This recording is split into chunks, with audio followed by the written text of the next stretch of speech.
नमस्कार, स्वागत है आपका बिहार समाचार में। एक तरफ जहां अग्निपथ योजना को लेकर बिहार के साथ पूरे देश में बवाल मचा हुआ है, उसी बीच सरकार ने घोषणा कर दी कि 46,000 पदों पर भर्तियां निकल गई है। यदि आप अप्लाई करना चाहते हैं तो फॉर्म भरना भी स्टार्ट हो गया है। और साथ ही जिन्होंने अग्निपथ योजना के विरोध में ट्रेनों को जलाया, स्टेशनों को जलाया, देश को नुकसान पहुंचाने का काम किया, उनके लिए सरकार ने खतरनाक ऐलान कर दिया है। कहा है कि ऐसा चरित्र प्रमाण पत्र इनका बना देंगे कि इनको सरकारी नौकरी क्या, कोई प्राइवेट नौकरी भी नहीं लगेगा। और लगातार लोगों की चुन चुन कर गिरफ्तारी हो रही है। और साथ ही बिहार में बारिश को लेकर भी बड़ी खबर आ रही है। तो इधर तेजस्वी यादव ने ऐलान कर दिया है कि अगर अग्निपथ योजना में यदि बीजेपी के कोई नेता अपने बेटा बेटी को अग्निवीर बनाते हैं तो मैं अपनी तरफ से उनको डबल वेतन दूंगा।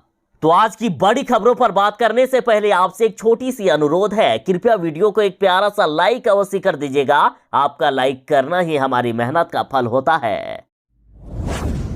अग्निपथ योजना के विरोध में जिन्होंने ट्रेनों को जलाया, बसों को जलाया, शहरों में आग लगाया, प्लेटफॉर्म पर आग लगा दिया, देश को बर्बाद करने का काम किया, ऐसे उपद्रवियों की अब खैर नहीं है। सरकार ने ऐलान किया है कि ऐसा चरित्र प्रमाण पत्र बना देंगे इनका कि सरकारी नौकरी तो छोड़िए, इनको प्राइवेट नौकरी भी नहीं मिलेगी। और लगातार लोगों की पहचान हो रही है जिन्होंने ट्रेनों को जलाया है, भारी नुकसान पहुंचाया है, अब किसी को भी नहीं छोड़ा जाएगा। और अब डीजीपी के द्वारा कहा जा रहा है कि उपद्रवियों की गिरफ्तारी में जितनी तेजी ला सके उतनी तेजी लाइए, किसी को भी नहीं छोड़ना है, सबकी गिरफ्तारी होना चाहिए। और इसी में बेतिया में अग्निपथ में जो उपद्रव मचाए थे उसमें 46 की गिरफ्तारी हुई है, जिसमें कई यूट्यूबर, छात्र एवं अधेड़ भी शामिल हैं। और इधर पटना के मसौड़ी के तारेगाना के पूरी स्टेशन को ही जला दिया गया था। तो यहाँ भी अभी तक 76 लोगों को जेल भेज दिया गया है। साथ ही कई के खिलाफ एफआईआर दर्ज किया गया है। और पूरे बिहार में 2 दिन पहले 159 पर एफआईआर किया गया था, 877 की गिरफ्तारी हुई थी। और आज तक ये आंकड़ा शायद 2000 के पार तक पहुंच गया होगा। सरकार का कहना है कि जो भी शरारती तत्व है जिनके ऊपर एफआईआर दर्ज हुआ है या जिनकी गिरफ्तारी हुई है, उन्हें भविष्य में किसी भी तरह का लाभ नहीं मिल सकेगा, उन्हें भविष्य में कोई भी सरकारी नौकरी नहीं मिल पाएगी। साथ ही कहा गया है कि इनका ऐसा सर्टिफिकेट बना दिया जाएगा, कैरेक्टर सर्टिफिकेट, कि इनको सरकारी नौकरी तो छोड़िए प्राइवेट नौकरी भी नहीं मिलेगी। मतलब जो भी शरारती तत्व है, जो भी उपद्रवी है, चले थे देश को नुकसान पहुंचाने और खुद ही अपनी जिंदगी बर्बाद कर लिए। अब इनको अग्निपथ क्या, कोई भी पथ में नौकरी नहीं मिलेगी। अग्निवीर क्या, अब ये कोई भी वीर नहीं बन पाएंगे। इनको किसी भी प्रकार की सरकारी नौकरी नहीं मिलेगी।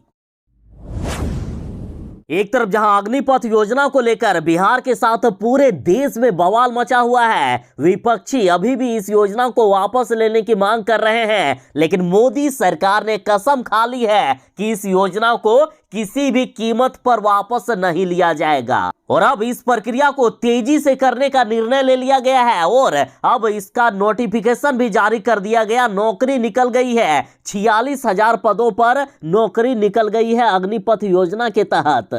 और यदि सैलरी की बात करें तो देखिए, अग्निवीरों को सैलरी 30,000 से लेकर 40,000 रुपए प्रति महीने दिया जाएगा। पहले साल 30,000 सैलरी दिया जाएगा और चौथे साल तक ये सैलरी 40,000 रुपया तक हो जाएगा। और जिनमें से हर महीने 30% पीएफ कटेगा। और इस तरह से आपके वेतन से हर साल जो पैसे काटे गए हैं वो 4 साल के अंत में 5,07,000 रुपया हो जाएंगे। और सरकार भी उसमें उतना ही जमा कर देगी और ब्याज जोड़कर जब रिटायर करेंगे तब 11,71,000 रुपया आपको दे दिए जाएंगे। और इस राशि पर कोई भी टैक्स नहीं लगेगा। और 4 साल के बाद इसमें से 25% को अस्थायी नौकरी में रख लिया जाएगा और वे और आगे 25 साल तक नौकरी कर पाएंगे।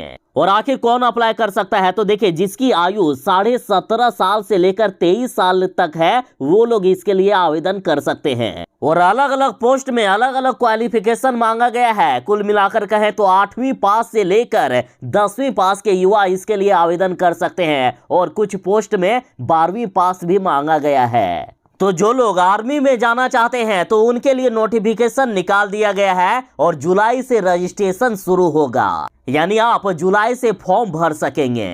लेकिन यदि आप एयरफोर्स के लिए अप्लाई करना चाहते हैं तो देखिए आपको इतना वेट नहीं करना होगा। इसके लिए 24 जून से ही आप फॉर्म भर सकते हैं। 24 जून से ही एप्लीकेशन स्टार्ट हो रहा है और अंतिम तारीख 5 जुलाई तक रखा गया है और एयरफोर्स का एग्जाम 24 जुलाई को लिया जाएगा। तो अब देरी किस बात की, यदि आप अग्निवीर बनना चाहते हैं तो तैयार हो जाइए फॉर्म भरने के लिए। अग्निपथ योजना के विरोध में हजारों करोड़ की रेल संपत्ति को स्वाहा कर दिया गया। बिहार में सिर्फ 4 दिनों में इतने ट्रेन जलाई गई ना, जितने में बिहार को 10 नई ट्रेन मिल जाती। करोड़ों की लागत से बनी ट्रेनों को मिनटों में जलाकर राख कर दिया गया और अब इसका खामियाजा आम जनता को भुगतना पड़ रहा है। देखिए बुधवार तक कई ट्रेनों को चलाया गया था, लेकिन इसमें से फिर से कई ट्रेनों को रद्द कर दिया गया। बिहार में फिर से कई प्रकार की ट्रेनें नहीं चलने वाली है। देखिए रेलवे के द्वारा ट्रेन चलाने की कोशिश हो रही है, लेकिन जिस तरह से ट्रेनों को जला दिया गया है तो अब लाख कोशिश करने के बाद भी ट्रेनों को नहीं चलाया जा सक रहा है। कई प्रकार के ट्रेनों में बार बार गड़बड़ियां सामने आ जाती है और फिर से आज से ट्रेनों को बंद कर दिया गया है। देखिए ट्रेन से सफर करने वाले पैसेंजर को बड़ी दिक्कत होने वाली है। इस्लामपुर हटिया, नागल डैम और अन्यान एक्सप्रेस को कैंसिल कर दिया गया है। साथ ही 5 पैसेंजर ट्रेनों को भी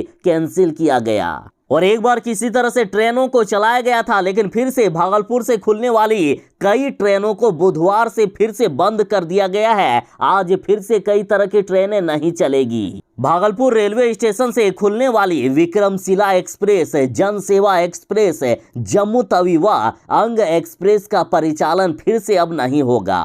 पूर्व मध्य रेलवे ने फिर से 11 ट्रेनों को कैंसिल कर दिए हैं। 5 पैसेंजर ट्रेनों का भी परिचालन बंद किया गया है। तो यदि आप ट्रेन से सफर करने का सोच रहे हैं तो आप अपने ट्रेन का स्टेटस जरूर ही चेक कर लीजिएगा। कई प्रकार की ट्रेनों को लगातार कैंसिल किया जा रहा है। और इधर बिहार के पटना से गुजरने वाली और कोलकाता से चलने वाली कुल 2 सुपरफास्ट ट्रेनों को कैंसिल किया गया है। आज गुरुवार को कोलकाता नागल डैम एक्सप्रेस और कोलकाता उदयपुर सिटी अन्यान एक्सप्रेस नहीं चलेगी। और बिहार सरकार ने एक दिन पहले ही आदेश जारी किया था कि अब बिहार में 50% पैसेंजर ट्रेनों को चलाया जाएगा और साथ ही लंबी दूरी वाली कई ट्रेनों को चलाए जाने की अनुमति दी गई थी, लेकिन उनमें फिर से कई ट्रेनों को कैंसिल कर दिया गया है। देखिए मोदी सरकार इस अग्निपथ योजना को वापस लेने नहीं वाली है, लेकिन तेजस्वी यादव अब खूब कोशिश कर रहे हैं कि किसी तरह से इस योजना को वापस ले लिया जाए।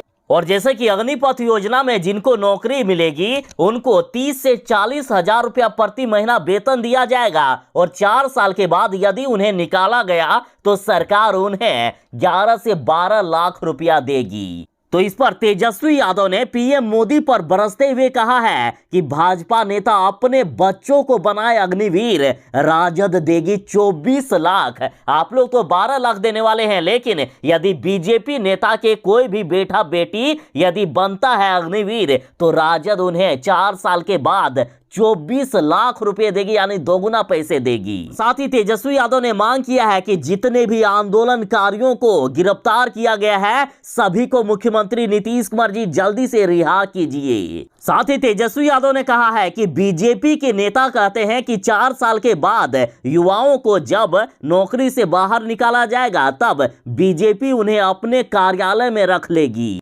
तो इस पर तेजस्वी यादव बोले कि इस तरह से भाजपा नेता युवाओं की बेइज्जती कर रहे हैं। और तेजस्वी यादव ने कहा है कि हिम्मत है तो बीजेपी नेता अपने बच्चों को अग्निवीर बनाए, 4 साल के बाद हम उनके बच्चों को 24 लाख रुपए देंगे और आरजेडी कार्यालय में उनको रख लेंगे। और अग्निपथ योजना के विरोध में जो भी आंदोलनकारी पकड़े गए हैं उनको अब किसी भी प्रकार की सरकारी नौकरी नहीं मिलेगी। तो इस पर तेजस्वी यादव बोले कि इन आंदोलनकारियों के मुख्यमंत्री जी जल्दी से आप रिहा कर दीजिए और इनको रिहा नहीं करोगे तो हम सड़क से लेकर सदन तक लड़ेंगे, अब किसी को नहीं छोड़ेंगे। मतलब एक तरफ जहां देश में अभी शांत हो गया है ये मामला, तो इस पर विपक्ष वाले अब फिर से तूल पकड़ा रहे हैं, फिर से मामले को भड़काने की कोशिश हो रही है।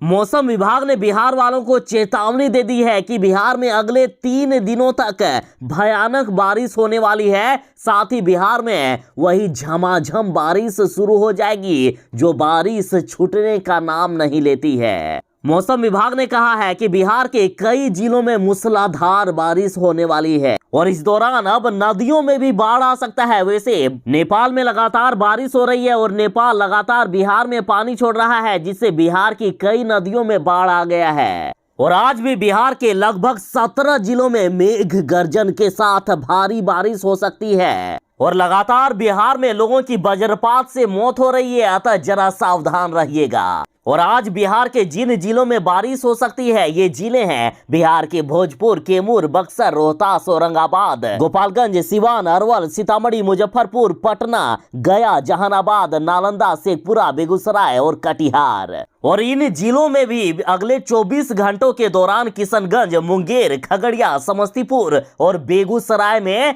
तेज मेघ गर्जन के साथ भारी से भारी बारिश की चेतावनी दे दी गई है। और खास करके वज्रपात से सावधान किया गया है, क्योंकि वज्रपात से आए दिन बिहार में लोगों की मौत हो रही है। बीते दिन भी 5 लोगों की मौत हो गई है। बिहार सरकार के दावे इस बार भी झूठे साबित हुए हैं। बिहार सरकार ने बिहार को इस बार भी बाढ़ में डुबाने की तैयारी कर लिए हैं। लगातार बिहार सरकार ये दावा कर रही थी कि इस बार बिहार को बाढ़ में डूबने नहीं दिया जाएगा, इस बार हम लोग पूरी तैयारी कर रहे हैं। लेकिन सब झूठ था। बिहार के भ्रष्ट नेता और अफसरों ने बिहार को फिर से बर्बाद कर दिया है, बिहार की जनता को फिर से ठगने का काम किया। अरे अभी पूरी तरह से मानसून आया भी नहीं है, लेकिन नवादा में पहले ही बारिश में देखिए सरकारी व्यवस्था की पोल खुलकर रह गई। यहाँ थोड़ा सा क्या बारिश नहीं हुआ कि कई अस्पतालों में पानी भर गया है। देखिए एक निजी अस्पताल की तस्वीर है, किस तरह से बारिश का पानी भरा हुआ है। तो वहीं नवादा की सदर अस्पताल की तस्वीर देखिए, सबसे बड़े अस्पताल का ये हाल है कि चारों तरफ पानी से डूबा हुआ है अस्पताल। देखिए कितनी खराब हालात है। यहाँ उपस्थित कर्मी किसी तरह से दवाइयों को बचाने की कोशिश कर रहे हैं, पूरा अस्पताल पानी में डूबता हुआ नजर आ रहा है। और ऐसा भी नहीं है कि यहाँ कई घंटों तक बारिश हुआ, सिर्फ 1 घंटे की बारिश में सारी व्यवस्था की पोल खुल गई। और ये हाल बिहार के एक जिला का नहीं है, बल्कि लगभग जिलों में यही हाल है। और लगभग मोहल्लों में जलजमाव की स्थिति देखी गई, नालों में भरी हुई सारी गंदगी सड़क पर आ गई। और ये कोई नई बात नहीं है, बिहार में भ्रष्टाचार इस कदर होता है कि हर साल बिहार को डुबाने का काम होता है। हर साल सरकार के दावे ऐसे ही झूठे साबित होते हैं। बिहार में जिस जातीय जनगणना को करवाने के लिए मुख्यमंत्री नीतीश कुमार जी तेजस्वी यादव के साथ मिलकर बीजेपी पर दबाव बनाए और बिहार में जातीय जनगणना कराने को लेकर सहमति दिला दिए, लेकिन अब बड़ी खबर आ रही है कि बिहार में जातीय जनगणना पर पेंच फंस सकता है। बिहार में जातीय जनगणना नहीं हो सके, इसके लिए पटना हाईकोर्ट में याचिका दायर कर दिया गया है। बड़ी खबर आ रही है कि बिहार में जातीय जनगणना पर रोक लगाने के लिए केस कर दिया गया है। शशि आनंद नाम के व्यक्ति ने जातीय जनगणना कराने के नीतीश कुमार के फैसले को हाईकोर्ट में चुनौती दी है और याचिकाकर्ता ने कहा है कि ये फैसला न सिर्फ संविधान के खिलाफ है, बल्कि इसके लिए आकस्मिकता निधि से 500 करोड़ रुपए खर्च करने का फैसला भी बिल्कुल गलत है। बिहार के भ्रष्ट नेता और अफसरों ने बिहार को बर्बाद करके रख दिया है। जरा तस्वीर देखिए, ये है बिहार के मधुबनी से पास होने वाले नेशनल हाईवे की तस्वीर। देखिए आपको इसमें सड़क कम और गड्ढे ज्यादा नजर आ रहे होंगे, चारों तरफ सिर्फ गड्ढों का जाल बिछा हुआ है। आप तस्वीरों में देख सकते हैं कि जगह जगह पर किस तरह से गड्ढे बने हुए हैं। स्थानीय लोगों का कहना है कि हमारी जिंदगी नर्क जैसी बना दी गई है। अरे साहब, क्या ये लोग आपको वोट नहीं देते हैं? आप बड़े बड़े दावे करते हो कि हम ये विकास करेंगे, हम वो विकास करेंगे। क्या यही है आपका विकास?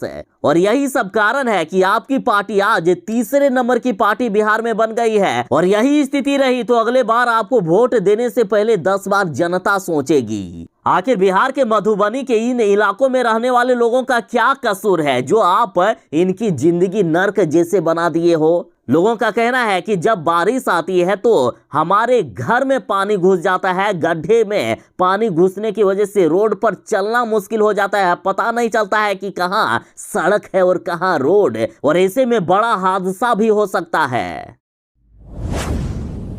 राष्ट्रपति चुनाव को लेकर नीतीश कुमार की पार्टी जदयू के नेता चाहते थे कि मुख्यमंत्री नीतीश कुमार जी को राष्ट्रपति के लिए उम्मीदवार बनाया जाए, लेकिन बीजेपी वालों ने ऐसा नहीं किया। मुख्यमंत्री नीतीश कुमार जी को उम्मीदवार नहीं बनाया, बल्कि एनडीए की तरफ से द्रौपदी मुर्मू को उम्मीदवार बनाया गया है। और अब मुख्यमंत्री नीतीश कुमार जी ने भी इनका समर्थन देने का ऐलान कर दिया है और 24 जून को द्रौपदी मुर्मू करेगी राष्ट्रपति पद के लिए नामांकन, जिसमें पीएम मोदी और मुख्यमंत्री नीतीश कुमार जी भी मौजूद रहेंगे। और द्रौपदी मुर्मू का राष्ट्रपति चुना जाना लगभग तय माना जा रहा है। वे देश की पहली आदिवासी राष्ट्रपति हो सकती है।